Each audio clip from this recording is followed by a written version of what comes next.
ಅಯೋಧ್ಯೆಯಲ್ಲಿ ರಾಮೋತ್ಸವ ಅಯೋಧ್ಯೆಯಲ್ಲಿ ಅಷ್ಟೇ ಅಲ್ಲ ಇಡೀ ದೇಶದಲ್ಲಿ ರಾಮೋತ್ಸವ ದೇಶ ವಿದೇಶದ ಭಕ್ತರಿಗೆ ಹಬ್ಬದ ಸಂಭ್ರಮ ಇವತ್ತೇ ರಾಮನವಮಿ ಅನ್ನುವಷ್ಟರ ಮಟ್ಟಿಗೆ ಹಬ್ಬದ ವಾತಾವರಣ ಇನ್ನು ಈ ಸಂದರ್ಭ ಅಯೋಧ್ಯೆಯಲ್ಲಿ ರಾಮೋತ್ಸವಕ್ಕೆ ಯಾವ ರೀತಿಯ ಸಿದ್ಧತೆ ಆಗ್ತಾ ಇದೆ ಅನ್ನೋದಕ್ಕೆ ಸಂಬಂಧಪಟ್ಟಂತೆ ಕ್ಷಣ ಕ್ಷಣದ ನೇರ ಪ್ರಸಾರದ ಮಾಹಿತಿಯನ್ನು ನಾವು ಕೊಡ್ತಾ ಹೋಗ್ತಾ ಇದೀವಿ ಇದರ ಜೊತೆಗೆ ರಾಮನ ವಿಶೇಷತೆಗಳು ಯಾಕಂದ್ರೆ ರಾಮ ಅನ್ನುವಂಥದ್ದು ಒಂದು ಭಾವನೆಯೂ ಕೂಡ ರಾಮ ಪ್ರತಿಯೊಬ್ಬರ ಮನದಲ್ಲೂ ಕೂಡ ಅಜರಾಮರ ಯಾವತ್ತಿದ್ರೂ ಕೂಡ ಈ ಒಂದು ಸಂದರ್ಭ ರಾಮನ ಬಗೆಗಿನ ಭಕ್ತಿ ಮೇಳೈಸುವಂತಹ ಪರಾಕಾಷ್ಠೆಗೆ ಹೋಗುವಂತಹ ಸಂದರ್ಭ ಇದು ಪ್ರಾಣ ಪ್ರತಿಷ್ಠೆಗಾಗಿ ಕ್ಷಣಗಣನೆ ಆರಂಭ ಆಗಿದೆ ಈ ಸಂದರ್ಭ ಇದ್ರ ಬಗ್ಗೆ ನಮ್ಮ ಜೊತೆಗೆ ಮಾತಾಡೋದಕ್ಕೆ ಆಧ್ಯಾತ್ಮಿಕ ಚಿಂತಕರಾಗಿರುವಂತಹ ಡಾಕ್ಟರ್ ಜಗದೀಶ್ ಶರ್ಮಾ ಸಂಪ ಅವರು ಈಗಾಗಲೇ ರಂಗನಾಥ್ ಅವರು ಹೇಳಿದಂತೆ ಹಲವು ಪುಸ್ತಕಗಳನ್ನ ಬರೆದಿರೋರು ಆಧ್ಯಾತ್ಮ ಚಿಂತಕರು ಜೊತೆಗೆ ಸಮಾಜದಲ್ಲಿ ಧರ್ಮದ ಬಗ್ಗೆ ಧಾರ್ಮಿಕತೆಯ ಬಗ್ಗೆ ಹಲವು ವಿಚಾರಗಳನ್ನ ಚಿಂತನೆಗಳನ್ನ ಹೊರಗೆ ಹಚ್ಚಿದವರು ಕೂಡ ಜಗದೀಶ್ ಶರ್ಮಾ ಅವರು ನಮ್ಮ ಜೊತೆಗೆ ಸ್ಟುಡಿಯೋದಲ್ಲಿದ್ದಾರೆ ಸರ್ ಕಾರ್ಯಕ್ರಮಕ್ಕೆ ನಿಮಗೆ ಸ್ವಾಗತ ಜೈ ಶ್ರೀರಾಮ್ ಅನ್ನುವಂತಹ ಘೋಷಣೆ ಎಲ್ಲಾ ಕಡೆ ಕೇಳಿ ಬರ್ತಾರೆ ಇವತ್ತು ಯಾರು ಕೂಡ ನಮಸ್ತೆ ನಮಸ್ಕಾರ ಅಂತ ಹೇಳ್ತಾ ಇಲ್ಲ ಜೈ ಶ್ರೀರಾಮ್ ಅಂತಾನೆ ಹೇಳ್ತಾ ಇದ್ದಾರೆ ಅಷ್ಟರ ಮಟ್ಟಿಗೆ ರಾಮ ಆವರಿಸಿಕೊಂಡ್ಬಿಟ್ಟಿದ್ದಾನೆ ಅದರಲ್ಲೂ ಕೂಡ ಆಧ್ಯಾತ್ಮಿಕ ಚಿಂತಕರು ತಾವು ರಾಮನ ಬಗೆಗಿನ ಅನೇಕ ಪುಸ್ತಕಗಳು ಅನೇಕ ವಿಚಾರಗಳನ್ನ ಹಂಚಿಕೊಂಡಿದ್ದೀರಿ ಅನೇಕ ವೇದಿಕೆಗಳಲ್ಲಿ ಈ ಸಂದರ್ಭ ಈ ಒಂದು ಕ್ಷಣವನ್ನ ತಾವು ಯಾವ ರೀತಿ ಎದುರು ನೋಡ್ತಾ ಇದ್ರಿ ಮತ್ತೆ ಈ ಕ್ಷಣ ಹೇಗೆ ಅನ್ನಿಸ್ತಾ ಇದೆ ಸರ್ ಒಂದು ನಾಗರಿಕತೆಯ ಪುನರುತ್ಥಾನದ ಕ್ಷಣ ಆರಂಭ ಆಯಿತು ಅಂತ ಗಮನಿಸ್ತೀನಿ ನಾನು ಇದನ್ನು ಒಂದು ನಾಗರಿಕತೆ ಅಂತ ಅಂದರೆ ಯಾವುದೋ ಒಂದು ಗುಂಪಿನ ನಾಗರಿಕತೆ ಅಂತ ಹೇಳ್ತಾ ಇರೋದಲ್ಲ ಜಗತ್ತಿನ ಅನಾದಿ ನಾಗರಿಕತೆಯ ಮತ್ತೆ ಅದರ ಮುಂದಿದ್ದ ತೆರೆ ಸರಿದಿದೆ ಅಂತ ನನಗನ್ಸತ್ತೆ ನಾಗರಿಕತೆ ಅನ್ನುವ ಹೆಸರಿನಲ್ಲಿ ಎಷ್ಟೋ ನಾಗರಿಕತೆಗಳು ಬಂದು ಅಳಿದು ಹೋದವು 7 ನಾಗರಿಕತೆಗಳಿದ್ವು ಇದೊಂದೇ ಉಳಿದಿದೆ ಅನ್ನೋ ಮಾತನ್ನು ಇತಿಹಾಸಕಾರರು ಮಾತನಾಡ್ತಾರೆ ಇದೊಂದೇ ಯಾಕೆ ಉಳಿದಿದೆ ಅಂದರೆ ಇದು ಸನಾತನ ನಾಗರಿಕತೆ ಅಂತ ಅಂದರೆ ಇದು ಅಳಿಯದೇ ಇರೋದು ಅಂತ ಆದರೆ ಅಳಿಯದೇ ಇರೋದು ಅಂದರೆ ಮರೆಯಾಗಬಹುದು ಒಂದಿಷ್ಟು ಕಾಲ ಮತ್ತೆ ಮೇಲೆದ್ದು ಬರಬಹುದು ಅನ್ನೋ ಥರ ಕಾಣಿಸುತ್ತೆ ಅಂತ ಹಾಗೆ ಸೀತೆ ಮರೆಯಾದಂತೆ ರಾಮನ ಕಣ್ಣಿಗೆ ಸೀತೆ ಮರೆಯಾಗಿದ್ಲು ಆದರೆ ಯಾವತ್ತೋ ಒಂದು ದಿವಸ ಮತ್ತೆ ಸಿಕ್ಕಿದ್ರಳಲ್ಲ ಸೀತೆ ಹಾಗೆ ಮರೆಯಾಗಿತ್ತು ಈ ನಾಗರಿಕತೆ ಅದು ಮತ್ತೆ ಬಂತು ಹಾಗಾಗಿ ಅದ್ರ ಯಾರ ಜೊತೆಗೆ ಸೇರ್ಕೊಳ್ಬೇಕು ಅಂದರೆ ಅದು ರಾಮನ ಜೊತೆಗೆ ಸೇರ್ಕೊಳ್ಬೇಕು ಅಂತ ನಾಗರಿಕತೆಗೂ ರಾಮನಿಗೂ ಸಂಬಂಧ ಇರೋದು ಅದು ಅವನ ನಾಗರಿಕತೆ ಅಂತ ರಾಮ ತಂದುಕೊಟ್ಟ ನಾಗರಿಕತೆ ಅಂತ ಅಂದರೆ ರಾಮನಿಗಿಂತ ಮೊದಲಿರಲಿಲ್ಲ ಅಂತ ಅರ್ಥ ಅಲ್ಲ ಮೊದಲಿಂದಲೂ ಅದು ಹಾಗೆ ಇದ್ದರೂ ಕೂಡ ನಾವು ಬಹಳ ವಿಶಿಷ್ಟವಾಗಿ ಮಧ್ಯದಲ್ಲಿ ಬಂದ ರಾಮನನ್ನು ಇಟ್ಟುಕೊಂಡೇ ಹಿಂದೂ ಮುಂದೆ ಎರಡನ್ನೂ ನೋಡ್ತೀವಿ ಅಂತ ಅಂದರೆ ರಾಮನನ್ನು ನಾವು ಪ್ರಭು ಅಂತ ನೋಡ್ತೀವಿ ರಾಮರಾಜ್ಯ ಅಂತ ಮಾತಾಡ್ತೀವಲ್ಲ ರಾಮನಿಗಿಂತ ಮೊದಲು ಎಷ್ಟು ರಾಜರುಗಳು ಆಳಿದ್ದಾರೆ ಅದಕ್ಕಿಂತ ಸುದೀರ್ಘವಾಗಿ ಆಳ್ಕೊಂಡು ಬಂದಿದ್ದಾರೆ ಬಹಳ ದೊಡ್ಡ ದೊಡ್ಡ ರಾಜರುಗಳಿದ್ದಾರೆ ಆದರೆ ಹೆಸರು ಒಂದು ರಾಜ್ಯ ಅಂತ ಅಂದಾಗ ಒಂದು ಆದರ್ಶ ರಾಜ್ಯ ಯಾವುದು ಅಂತ ಬಂದರೆ ರಾಮನೇ ಬರ್ತಾನೆ ಅಂತ ಅಂದರೆ ಹಿಂದಿನ ಕಾಲಕ್ಕೂ ಮುಂದಿನ ಕಾಲಕ್ಕೂ ಒಂದು ಆದರ್ಶ ರಾಜ್ಯ ಅಂತ ಬಂದಾಗ ಬರೋನು ರಾಮ ಅಂತ ಅಂದಾಗ ಈ ನಾಗರಿಕತೆಗೂ ರಾಮನಿಗೂ ಒಂದು ಬಹಳ ನಂಟಿದೆ ಅಂತ ಅನ್ಸತ್ತೆ ಈ ಅಂಶ ಇದೆಯಲ್ಲ ಇದು ಇವತ್ತು ಜಗತ್ತನ್ನು ಬೇರೆ ತರಹ ಮಾತನಾಡಿಸ್ತಾ ಇದೆ ಅಂತ ಒಂದು ಧಾರ್ಮಿಕ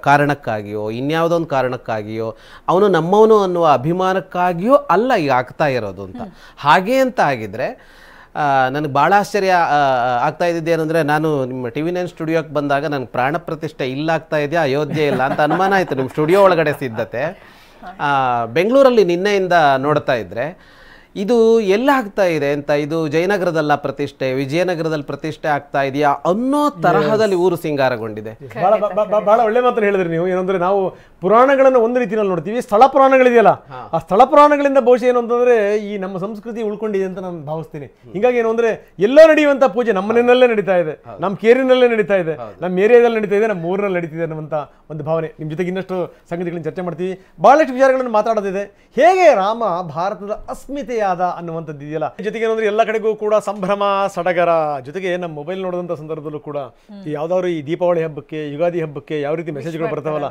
ಆ ರೀತಿ ಒಬ್ರಿಗೊಬ್ರು ವಿಶ್ ಮಾಡ್ತಿರುವಂಥದ್ದು ರೀತಿ ನೋಡಿದ್ರೆ ಇಡೀ ದೇಶ ಕಾಯ್ತಾ ಇತ್ತು ಯಾಕಂದ್ರೆ ಆ ಭಾವನೆಗಳಿದೆಯಲ್ಲ ಸ್ಪ್ರಿಂಗ್ ತರ ಅದನ್ನು ಒತ್ತಿ ಹಿಡಿಯಲಾಗಿತ್ತು ಈಗ ಅದು ಮೇಲಕ್ಕೆದ್ದಿದೆ ಎಷ್ಟರ ಮಟ್ಟಿಗೆ ಅಂತ ಅವನೇ ಹಿರೇಮಗಳೂರು ಕಣ್ಣನ್ನಿದ್ದಾರೆ ಹಿರೇಮಗಳೂರು ಕಣ್ಣನ್ ಕನ್ನಡದ ಪೂಜಾರಿ ಹಿರೇಮಗಳೂರು ಕಣ್ಣನ್ ಜೊತೆಗೆ ಏನಂತಂದರೆ ಭಾಳ ಅದ್ಭುತವಾಗಿ ಮಾತಾಡ್ತಾರೆ ರಾಮನ ಬಗ್ಗೆ ರಾಮನ ಪೂಜೆ ಮಾಡ್ಕೊಂಡೇ ಬಂದಿರುವಂಥದ್ದು ಕಣ್ಣವರೇ ನನ್ನ ಧ್ವನಿ ಕೇಳ್ತಾ ಇದೆ ಅಂತ ನಾನು ಭಾವಿಸ್ತೀನಿ ಭಾಳ ಅದ್ಭುತವಾದಂಥ ಕ್ಷಣ ಇದು ಬಹಳ ಅದ್ಭುತವಾದಂಥ ಕ್ಷಣ ನೀವು ನಮಸ್ಕಾರ ನೀವು ನಿತ್ಯ ರಾಮನನ್ನ ಭಜಿಸುವಂಥವ್ರು ಕನ್ನಡದಲ್ಲಿ ಅವನನ್ನ ಮನವೊಲಿಸುವಂಥವ್ರು ಸಾಮಾನ್ಯದವರು ನೀವು ಏನಂತೀರಿ ಅಂತ ಒಂದು ಸಂಭ್ರಮದ ಕ್ಷಣಕ್ಕೆ ಕಣ್ಣನ್ ಮಾಮ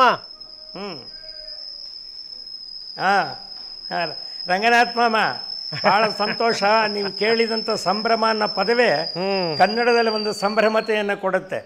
ಕುವೆಂಪುರವರು ಅವತ್ತೇ ಹೇಳಿದ್ದಾರೆ, ಸಂಭ್ರಮಕ್ಕೆ ಸಂಭ್ರಮವು ಸಂಘಟಿಸಿತೆಂಬಂತೆ, ಕಲ್ಲು ಸಕ್ಕರೆಗೆ ಜೇನುತುಪ್ಪ ಬೆರೆಸಿದಂತೆ, ಕಿವಿಗೆ ಸೊದೆಯಾಗಿದೆ ಮನಕ್ಕೆ ಸಂತರ್ಪಣವಾಗಿದೆ. ಕಿವಿಗೆ ಸೊದೆಯಾಗಿದೆ ಮನಕ್ಕೆ ಸಂತರ್ಪಣವಾಗಿದೆ. ರಾಮನನ್ನು ಕುರಿತ ರಾಮನ ಆದರ್ಶವಿದೆಯಲ್ಲ, ಅದು ಕೇವಲ ಪೂಜೆ ಮಾಡುವುದರ ಮೂಲಕ ಗೌರವ ಸಮರ್ಪಿಸುವುದಲ್ಲ, ಪ್ರತಿಯೋರ್ವನ ಕನ್ನಡಿಗನ ಮೂಲಕ ಜಗತ್ತಿನ ವಿಶ್ವಮಾನವತ್ವದ ಪ್ರತಿರೂಪವಾಗಿರ್ತಕ್ಕಂಥ ರಾಮನ ಅಯೋಧ್ಯೆ ಆ ಯುದ್ಧವಿಲ್ಲದಂತಹ ಹೃದಯವಾಗಬೇಕು. ಅದಕ್ಕೆ ಕುವೆಂಪುರವರ ರಾಮಾಯಣ ದರ್ಶನ ಅದು ನಮ್ಮ ರಂಗನಾಥ್ ಮಾಮನ ಮುಂದೆ ಹಂಚಿಕೊಳ್ಳೋಕ್ಕೆ ಸಂತೋಷ ಪಡ್ತೇನೆ. ರಾಮಾಯಣ ಅಂತ ಅನ್ಬೇಕಾದ್ರೆ ರಾಮ ಅಂದರೆ ಯಾರು ಅನ್ನುವುದಕ್ಕೆ ಅವರೊಂದು ಅವತ್ತೇ ಹೇಳಿಬಿಟ್ರು. ಇತಿಹಾಸ ಮಲ್ತು ಬರೀ ಕಥೆಯಲ್ತು, ಕಥೆತಾನ್ ನಿಮಿತ್ತ ಮಾತ್ರಂ ಆತ್ಮಕ್ಕೆ ಶರೀರದೋಲಂತೆ ಮೈವೆತ್ತುದಿಲ್ಲಿ, ರಾಮಕಥೆಯ ಪಂಜರದಿ ರಾಮರೂಪದ ಪರಾತ್ಪರನ ಪುರುಷೋತ್ತಮನ ಲೋಕಲೀಲಾ ದರ್ಶನಂ ಅಂದರು ರಂಗನಾಥ್ಜಿ. ಲೋಕಲೀಲಾ ದರ್ಶನ ಅಂದರು, ಭಾರತ ದರ್ಶನ ಅಂತ ಹೇಳಲಿಲ್ಲ ಅವರು. ಲೋಕಲೀಲಾ ದರ್ಶನ ಬಹಿರ್ಘಟನೆಗಳ ಘಟನೆಗಲ್ತಿದು, ಅಲೌಕಿಕ ಸತ್ಯಂಗಳಂ ಪ್ರತಿಮಿಸುವ ಸತ್ಯಸ್ಯ ಸತ್ಯ ನಿತ್ಯ ಕಥನಂಕಣ. ಅದಕ್ಕಿಂತ ಒಂದು ದೊಡ್ಡ ಮಾತು ಬೇಕೆ ಹೇಳಿ? ಅದರಲ್ಲಿ ನೀವು ಇನ್ನೊಂದು ಹೇಳ್ತಾ ಇದ್ರಿ, ಕರ್ನಾಟಕದಿಂದ ಕನ್ನಡದ ನಮ್ಮ ನಾಡಿನ ಇಲ್ಲಿಯ ಶಿಲೆಯನ್ನು ತನ್ಮೂಲಕ ಅರುಣ ಅಂತಕ್ಕಂತಹ ಒಬ್ಬ ಶಿಲ್ಪಿ, ಆತನೂ ಯೋಗಿ, ತನ್ಮೂಲಕ ಈ ಯೋಗಿಯಿಂದ ಲೋಕಾರ್ಪಣೆವಾಗುವ ರಾಜಯೋಗಿಯ ಮೂಲಕ ನಿಲ್ಲುವಂಥ ರಾಜಧರ್ಮದ ಶ್ರೀರಾಮನನ್ನು ಕಡೆದು ನಿಲ್ಲಿಸಿರುವ ಅಂತ ಹಾಕಿದ್ದೀರಿ. ಕಡೆದ ಅಂತಕ್ಕಂಥ ಪದ ಇದೆಯಲ್ಲ, ಬಹಳ ಸುಂದರವಾದದ್ದು. ಕೆತ್ತಿದ ಅಲ್ಲ, ಕಡೆದ. ಅದಕ್ಕೆ ನಿಮಗೆ ನೇರ ಹೇಳ್ತಿದ್ದೀನಿ, ಬಹುಶಃ ನೀವೇ ನನಗೀಗ ನನ್ನ ಧ್ವನಿಗೆ ಸಿಕ್ಕಿದ್ದು. ಅರುಣ ಅಂತಕ್ಕಂಥವನು ಆ ಶಿಲ್ಪಿ ಇವತ್ತು ಅಯೋಧ್ಯೆಯಲ್ಲಿ ರಾಮನನ್ನ ಮೂರ್ತಿ ರೂಪದಲ್ಲಿ ಕಡೆದು ನಿಲ್ಲಿಸಿದ್ದಾನೆ ಅಂದರೆ, ನಮ್ಮಲ್ಲಿ ಪೂತಿನ ಕವಿತೆ ಕೇಳಿ ನೀವು, ಅರುಣ ಕಿರಣಗಳ ಮಣಿಯನ್ನು ಧರಿಸಿ ಮಣಿದಳು ಕುಣಿದಳು ಉಷಯದ ನರಸಿ, ಪ್ರಭಾತವಾಯಿತು ವನಮಾಲಿ ಏತಕ್ಕೆ ಬೇಸರ ಏತಕ್ಕೆ ಬೇಸರ ಬಾರಿಸೋ ಮುರುಳಿ ಅಂದರು ಅಂತ. ಅರುಣ ಅಲ್ಲಿ ಕಡದ ಅಂತ ಹೇಳಿದರೆ ಅವನ ಒಳಗಿರ್ತಕ್ಕಂಥದ್ದಕ್ಕೆ ಬೇಂದ್ರೆ ಹೇಳ್ತಾರೆ, ಹೇಗೆ ರಾಮನನ್ನು ಆತ ಬಾಲರಾಮನನ್ನು ಕಡೆದು ನಿಲ್ಲಿಸಿದ ಅಂತ ಹೇಳಿದರೆ, ಶಿಲ್ಪಿ ಬಂದ ಕಲೆಯ ನರಸಿ ಅರಸನಾಜ್ಞೆ ತಲೆಯಲ್ಲಿರಿಸಿ ಉಳಿಯು ಕಲ್ಲನ್ನು ಹೂಡುತ್ತಿತ್ತು, ಮೊನದ ಮೊಳಕೆ ಬೀಳುತ್ತಿತ್ತು, ಒಡನೆ ಚಿತ್ತ ಏಳುತ್ತಿತ್ತು, ಚಿತ್ತದೊಳಗೆ ಚಿತ್ರವನ್ನು ಎತ್ತಿದವನು ಯಾರು, ಈ ಚಿತ್ರಕ್ಕೆ ಚಿತ್ತವನ್ನು ಬಿತ್ತಿದವನು ಯಾರು. ಅಂತಹ ಒಂದು ಚಿತ್ರಗುಪ್ತನಾಗಿದ್ದ ರಾಮನನ್ನ ನಮ್ಮ ಅರುಣ್ ಶಿಲ್ಪಿ ತನ್ಮೂಲಕ ಅಯೋಧ್ಯೆಯಲ್ಲಿ ಇವತ್ತು ವಿಗ್ರಹ ರೂಪದಲ್ಲಿ ನಮ್ಮ ಮನಸ್ಸನ್ನೆಲ್ಲ ನಿಗ್ರಹಿಸಿ ಅವನ ಮೂಲಕ ಅನುಗ್ರಹವಾಗಿಸಿಕೊಂಡು ನಾವೆಲ್ಲರೂ ಕೂಡ ಜಾತ್ಯತೀತ ಮನೋಭೂಮಿಕೆಯಲ್ಲಿ ವಿಶ್ವಮಾನವತ್ವದಿಂದ ಜಗದಗಲ ಮುಗಿದಗಲ ಮಿಗೆಯಗಲ ಆ ಮಾನವತ್ವದ ಆ ಒಂದು ಸಂಘಟನೆಗೆ ನಾವು ಅಯೋಧ್ಯೆಯಲ್ಲಿ ಯಾವ ರೀತಿಯ ಬಿಗಿ ಭದ್ರತೆ ಇದೆ ಅಂತ ನೋಡ್ತಾ ಇದ್ವಿ. ರಾಮ ನಾಮ ಅನ್ನುವಂಥದ್ದು ಎಷ್ಟು ಪವರ್ಫುಲ್, ಎಷ್ಟು ಶಕ್ತಿ ಇದೆ ಅನ್ನೋದನ್ನ ಇವತ್ತು ನಾವು ಸಾಕ್ಷಿಯಾಗಿ ಇಡೀ ದೇಶದ ರಾಮ ಭಕ್ತರು ಗಮನಿಸ್ತಾ ಇದ್ದಾರೆ. ರಂಗನಾಥ್, ನಿಜಕ್ಕೂ ಕೂಡ ಒಂದು ಮಂದಿರ ನಿರ್ಮಾಣ ಅನ್ನುವಂಥದ್ದು ಎಷ್ಟು ಕನಸಾಗಿತ್ತು, ಅದಕ್ಕೋಸ್ಕರ ಮಾಡಿದಂತಹ ಹೋರಾಟ, ಅದಕ್ಕೆ ಕಂಡಂತಹ ಕನಸು ಎಲ್ಲವನ್ನ ನಾವು ಹಿಂತಿರುಗಿ ಒಂದ್ಸತಿ ನೋಡಿದಾಗ ಅತ್ಯಂತ ಭಾವನಾತ್ಮಕವಾಗಿ ಈ ಒಂದು ಕ್ಷಣವನ್ನ ಎದುರು ನೋಡ್ಬೇಕಾಗತ್ತೆ.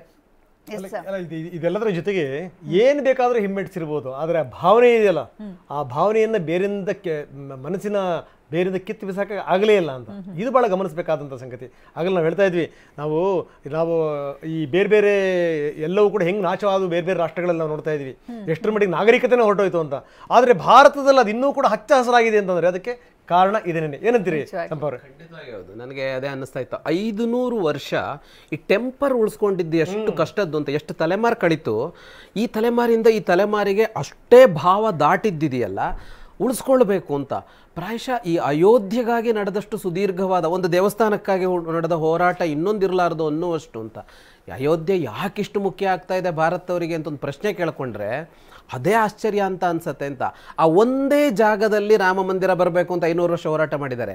ಅಯೋಧ್ಯೆಯೇ ಪರಾಕ್ರಾಂತ ಆಗಿಲ್ಲ. ಅಯೋಧ್ಯೆಯಲ್ಲಿ ಇದ್ದಷ್ಟು ದೇವಸ್ಥಾನಗಳು ಇವತ್ತು ಭಾರತದಲ್ಲಿ ಬೇರೆ ನಗರದಲ್ಲಿಲ್ಲ ಅಂತ ಹೇಳುವಷ್ಟು ಅದು ದೇವಾಲಯಗಳ ನಗರಿ. ಅಲ್ಲಿ ರಾಮನ ದೇವಾಲಯ ಎಷ್ಟೋ ಇವೆ ಈಗಲೂ. ಆದರೆ ಈ ಜಾಗದಲ್ಲಿ ಹುಟ್ಟಿದ್ದು, ಈ ಜಾಗ ಉಳಿಸ್ಕೋಬೇಕು ಅಂತ ಆ ಸಾಹಸಗಳು, ತಲೆಮಾರಿನ ಸಾಹಸ. ಅದಕ್ಕಾಗಿ ಎಷ್ಟು ಜನರು ವ್ರತ ಊಟ ಬಿಟ್ಟವರು, ಇನ್ನೊಬ್ರು ಪೇಟ ಕಟ್ಟಲ್ಲ ಅನ್ಕೊಂಡವರು, ಎಷ್ಟು ಥರದ್ದು ಪ್ರಾಣ ಕಳ್ಕೊಂಡವ್ರದಂತೂ ಮಾತೇ ಇಲ್ಲ ಅಂತ.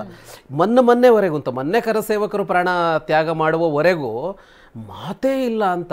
ಅಷ್ಟು ಜನ ಪ್ರಾಣ ಕಳ್ಕೊಳ್ಬೇಕು ಹೋಗಿ ಅಂತ ಅನ್ನೋದಿದೆಯಲ್ಲ, ಈ ಕರಸೇವಕರ ಕಥೆಗಳನ್ನು ಕೇಳಿದ್ರೆ ಎಷ್ಟು ಆಶ್ಚರ್ಯ ಆಗತ್ತೆ ಅಂದರೆ ಯಾವುದೋ ಕಾಲದ ಕಥೆಯಲ್ಲ, ನಾವು ಬದುಕಿದ ಕಾಲದ ಕಥೆಗಳದು ಅಂತ, ನಮ್ಮ ಕಿವಿಗಳಿಗೆ ಬಿದ್ದ ಕಥೆಗಳು ಅಂತ. ನಿನ್ನೆ ಎಲ್ಲೋ ನೋಡ್ತಾ ಇದ್ದೆ, ಕಲ್ಲಡ್ಕ ಪ್ರಭಾಕರ್ ಭಟ್ರನ್ನ ಕೇಳ್ತಾ ಇದ್ರು, ನೀವು ಸಂಘಟನೆಯ ಪ್ರಮುಖರಾಗಿ ಇಲ್ಲಿ ಯಾರೋ ಒಬ್ಬ ಬಂದು ಕರಸೇವಕ ಸತ್ತೋದ್ರೆ ಮನೆಗೇನು ಉತ್ತರ ಕೊಡ್ತಾ ಇದ್ರಿ ಅಂತ. ಅವರು ಅದಕ್ಕೆ ಚೆನ್ನಾಗಿ ಉತ್ತರ ಕೊಟ್ಟರು. ನಾವು ಉತ್ತರ ಕೊಡೋ ಪ್ರಶ್ನೆ ಇರಲಿಲ್ಲ. ನೀವು ವಾಪಸ್ ಬರ್ತೀವಿ ಅನ್ನೋ ಭಾವನೆ ಇರೋರು ಕರಸೇವಕರಾಗಿ ಅಯೋಧ್ಯೆಗೆ ಹೋಗಬೇಡಿ ಅಂತ ಹೇಳಿ ಕರ್ಕೊಂಡ್ಬಂದಿದ್ವಿ, ಹಾಗಾಗಿ ನಾವು ಯಾರಿಗೂ ಉತ್ತರ ಕೊಡಬೇಕಾಗಿರಲಿಲ್ಲ ಅಂತ ಉತ್ತರ ಕೊಟ್ಟರು. ಅಂದರೆ ಕರಸೇವೆಗೆ ಹೋದ 1000 ಜನ ಅಯೋಧ್ಯೆ ಅಲ್ಲಿದೆ, ಎಲ್ಲೋ ಕರ್ನಾಟಕದಿಂದ, ಎಲ್ಲೋ ತಮಿಳುನಾಡಿಂದ, ಎಲ್ಲೋ ಈಶಾನ್ಯ ಭಾರತದಿಂದ ಒಬ್ಬ ಹೋಗ್ತಾನೆ ಅಂತ ಅಂದರೆ ಒಳಗಡೆ ನೀವು ಹೇಳಿದ್ರಲ್ಲ, ಅದು ಒಳಗಡೆ ಇದೆಯಲ್ಲ, ಅದು ಭಾರತದ ಪ್ರತಿಯೊಬ್ಬನಿಗೂ ಇತ್ತು. ಖಂಡಿತವಾಗ್ಲೂ ಆ ಮಂದಿರ ಯಹಿ ಬನಾಯಂಗೆ ಅನ್ನುವಂತಹ ಒಂದು ಘೋಷ ಇತ್ತಲ್ಲ, ಅದೇ ಜಾಗದಲ್ಲಿ ಇವತ್ತು ಮಂದಿರ ನಿರ್ಮಾಣ ಆಗ್ತಾ ಇರೋದು, ರಾಮಲಲ್ಲ ಪ್ರಾಣ ಪ್ರತಿಷ್ಠಾಪನೆ ಆಗ್ತಾ ಇರೋದು ನಿಜಕ್ಕೂ ಕೂಡ ಅತ್ಯಂತ ಹೆಮ್ಮೆಯ ವಿಚಾರ.